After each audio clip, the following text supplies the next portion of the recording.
तईन साहब, इसहाक डार साहब और मिफ्ता इस्माइल साहब, उनकी तो ऑपोजिट व्यूज हैं डिफॉल्ट के हवाले से, शुरू से ही थे। लेकिन शब्बत जैदी साहब का कहना भी है कि हमने टेक्निकल बुनियादों पर मुल्क डिफॉल्ट कर चुका है। आपकी राय क्या है इस हवाले से? देखिए जी, डिफ़ॉल्ट यूजुअली कहा जाता है कि आप अपने जो लोन ऑब्लिगेशंस हैं उस पर अगर आप वो पेमेंट ना कर सकें तो उसको वो डिफ़ॉल्ट किया कहा जाता है। लेकिन शब्बत ज़ैदी साहब ने जो कहा है वो हम लोग भी सारे ये कह रहे हैं कि टेक्निकली तो हमने कई ऑब्लिगेशंस पे डिफ़ॉल्ट किया है, जिसके बीच में ये एयरलाइन की पेमेंट्स हैं, एलसी हम नहीं खोल रहे, जो रेमिटेंस ये प्रॉफिट रेमिटेंसेज हैं ये हम नहीं कर रहे। तो उस तरीके से तो हमने एक किस्म से वो मुआहदे होते हैं ना कि आप अपने जो फॉरेन कंपनीज हैं वो मुआहदा करती हैं आपके साथ, जब अगर प्रॉफिट होंगे तो आप रिमिट करेंगे और आप नहीं करते उनकी रेमिटेंसेस, तो एक किस्म से आप वो रिनिक कर रहे हैं। तो उस तरीके से एक किस्म से इम्प्लाइड डिफ़ॉल्ट की बात हो रही है, टेक्निकल डिफ़ॉल्ट की बात हो रही है। लेकिन जिसको आप डिफ़ॉल्ट की बात करते हैं ऑब्लिगेशंस पे, अपना लोन ऑब्लिगेशंस पे, वो तो आपने नहीं किया और मैं उम्मीद करता हूं कि आप नहीं करें तो अच्छा ही है इंशाल्लाह। हमारे स्टेट बैंक रिजर्व 6.7 अरब डॉलर्स हैं, जिनमें से 3 अरब डॉलर सऊदी अरब का फिक्स डिपॉजिट है। खजाने में 4.25 अरब डॉलर्स हैं। ये यूनिक सिचुएशन है या ऐसी सिचुएशन पहले भी होती रही है पाकिस्तान में? नहीं, पहले भी पाकिस्तान में एक दफ़ा जो जिस वक्त हम लोगों ने एटॉमिक ब्लास्ट किए थे तो उस वक्त हमारे पास रिजर्व्स बड़े कम हो गए थे, 1.1 बिलियन डॉलर्स के सिर्फ रिजर्व थे। लेकिन अब ये है कि ये अभी रिजर्व चंद महीने पहले जब हमने मार्च के बीच में बिफोर ये वोट ऑफ नो कॉन्फिडेंस जो था, तो 16.5 बिलियन के सिर्फ स्टेट बैंक के रिजर्व थे और वहाँ से अब ये 6.7 बिलियन पे लेके आ गए हैं। तो वजह यह है कि कोई इनफ्लोज नहीं हो रही। अभी कुछ जो पूरे वो गवर्नर स्टेट बैंक ने कहा है कि ये पहले 6 महीनों में 4 बिलियन डॉलर की सिर्फ इनफ्लोज हुई हैं और इनको टोटल जो चाहिए वो पूरे चाहिए, मतलब एक किस्म से 40 बिलियन डॉलर पूरे साल के, जिसमें से 34 बिलियन डॉलर तो इनको चाहिए, मतलब लोन रीपेमेंट्स और आपकी करंट अकाउंट डेफिसिट को पूरा करने के लिए, और 6 बिलियन चाहिए अपने रिजर्व्स को ज़्यादा। तो उसमें अभी बहुत काफ़ी गैप है। उन्होंने गिनवाए जो रोल ओवर्स भी किए हैं, चाइना ने किए हैं, सऊदी अरेबिया ने किए हैं वगैरह, तो वो भी है, लेकिन फिर भी अभी भी गैप है। और अब वो ये उम्मीद कर रहे हैं कि सऊदी अरेबिया और इनको कोई बेल आउट पैकेज देगा। जी जी, बिल्कुल वो ये इंडिया दे रहे हैं कि पाकिस्तान की मदद करेंगे। 4 अरब डॉलर्स का वो बता रहे हैं। और ये भी आपने सही कहा कि गवर्नर स्टेट बैंक ये कह रहे हैं कि हम अपने मामलात को कंट्रोल कर लेंगे। सो आपको लगता है कि ये जो उन्होंने एस्टिमेट लगाया है इससे आगे के दिनों में हालात ठीक होंगे, प्रोवाइडेड सऊदी अरब मदद करे? देखें, अगर इनकी जो कैश फ्लोज अगर ये दिखा दें पूरे उसको अपना मार्केट को कि ये हमारी आउटफ्लोज होंगे और ये इनफ्लोज होंगे, तो मार्केट स्टेबल हो जाएगी। और मार्केट के बीच में जो इंटरबैंक रेट है और वो जो इस वक्त जो एक्सचेंज कंपनीज का रेट है और उसके बाद हवाले का रेट है, वो बिल्कुल उसका जो है डिफरेंस कम हो जाएगा। हमारे वक्त में 1-1.5 रुपया होता था, अब ये इंटरबैंक जो रेट है वो 224-25 पे है और जो एक्सचेंज कंपनीज का 235 पे है और हवाले का 250, 55, 60 पे है। तो ये इसकी वजह से आप देखें कि मार्केट इनको यकीन नहीं कर रही जो बातें कर रहे हैं, they are not believing them. So उसकी वजह से एक मार्केट के बीच में जो जिसको आप क्रेडिट डिफॉल्ट स्वैप कहते हैं, उसका वो भी एक वक्त में तो 100% पे पहुंच गया था। अब मेरे ख्याल में कुछ 74-75% पे है। तो मार्केट जो है वो ये कह रही है कि आप अपने ऑब्लिगेशन शायद पूरी ना कर सकें, लेकिन ये तो अभी इस वक्त जो वक्त ही बताएगा। मेरे ख्याल में इस वक्त जो IMF का जो इस वक्त ना आना, या IMF जो है उसने डिले कर दिया अपना जो 9th रिव्यू है, वो भी मार्केट में एक किस्म से इनसिक्योरिटी पैदा कर रहा है। राइट। सो IMF के मामले में इसहाक डार साहब चार्ज लेने से पहले बहुत ज्यादा कॉन्फिडेंट थे कि वो डील कर लेंगे इसको। आज जो उन्होंने खिताब किया उसमें हमने देखा कि थोड़ा सा टोन डाउन वो हुए हैं।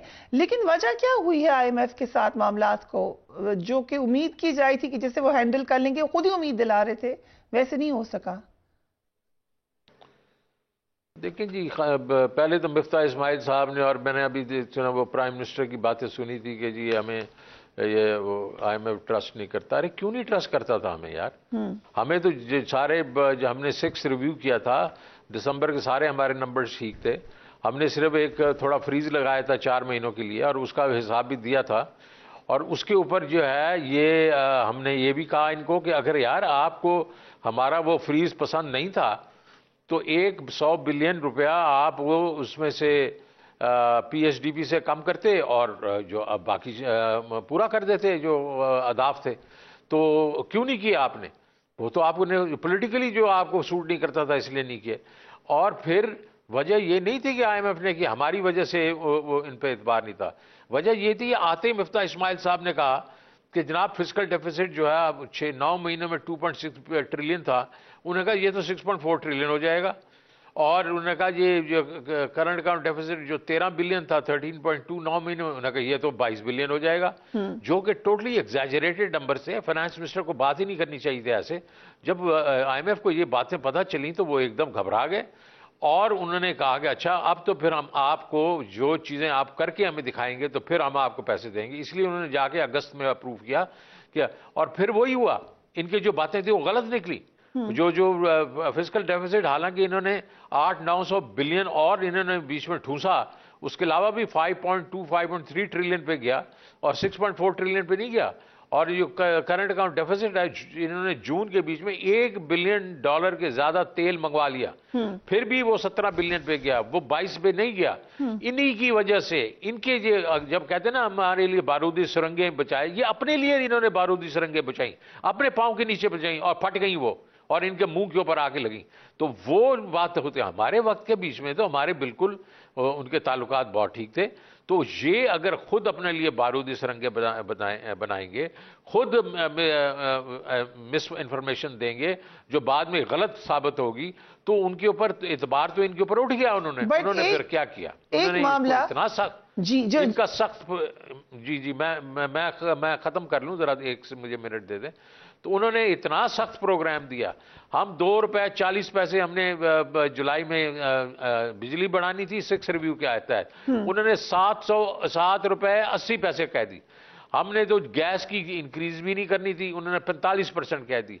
हमने PDL जो था वो 335 बिलियन पिछले साल किया था, इस साल उन्होंने कहा 850 बिलियन आप करेंगे। तो उन्होंने ऐसी इनको चाबी दी और उन्होंने फिस्कल डेफिसिट जो था उन्होंने कहा 6.67% से आप इसको 4.6 पे लेके आ जाएं।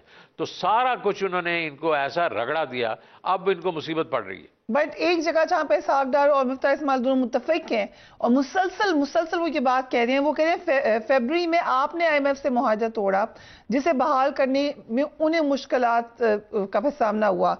फिर वो ये भी कहते हैं कि बहुत सारी शराइत आपने तस्लीम कर ली जिनका अब हमें मसला हो रहा है। मसलन तेल पर 50 रुपए PDL लगाई जाएगी और 17% सेल्स टैक्स आयद किया जाएगा। ये तमाम बातें हुकूमत कर रही है, आपका क्या मौक़िफ़ है इस पर? बिल्कुल, आप देख लें हमारा 6 रिव्यू में क्या था। 6 रिव्यू के बीच में जो चीजें दी थी, $2.40 बिजली का हमने टैरिफ बढ़ाना था, इन्होंने $7.80 किया। हमने बिल्कुल कहा था कि हम $4 फी पर मंथ हम बढ़ाएंगे PDL, लेकिन हमने कहा था 335 अरब रुपया हम साल का इकट्ठा करेंगे। इन्होंने 850 तो इन्होंने एग्री किया। और उसके बाद ये जो अभी बातें कर रहे हैं जो मैंने आपको बताई हैं, ये तो इन्होंने उनके एतबार ही खत्म करवा दिया अपने ऊपर, बिकॉज इन्होंने झूठ बोले। इन्होंने करंट अकाउंट डेफिसिट के ऊपर झूठ बोला, इन्होंने जाके फिस्कल डेफिसिट पे झूठ बोला, जिसमें इनके ऊपर से एतबार उतर गया। हमारा तो दिसंबर के नंबर्स उन्होंने बिल्कुल कहा था बिल्कुल स्पॉट ऑन है और हमें आपके साथ कोई इशू नहीं है। हाँ, जो हमने फ्रीज किया था वो ठीक है, एक महीने का 100 अरब 98 बिलियन के करीब था उसका नुस्खा। वो करंट का PSDP कम करके उसको कर देते तो फिर उसमें क्या मसला था। असल में तो हुआ ये कि उन्होंने इनको देखा कि ये तो फाइनेंस मिनिस्टर ऐसी बातें कर रहा है जो अनहोनी बातें कर रहा है, तो उन्होंने कहा अच्छा पहले तो तुम करके दिखाओ ना हमें, और फिर हम जुलाई के बीच में तुम्हें पैसे देंगे। राइट। सो हुकूमत इंपोर्ट्स के लिए LCs नहीं खोल रही, इसके क्या असरात होंगे मईशत पर? क्या इनफ्लो बढ़ाने के बजाय डॉलर का आउटफ्लो रोकना जो है ये मसले का हल है? बिल्कुल मसले का हल नहीं, ये जो एडमिनिस्ट्रेटिव तरीका कर रहे हैं, लेकिन इनका मुश्किल है ना, इनके लिए मुश्किल ये है कि इनके पास डॉलर ही नहीं है।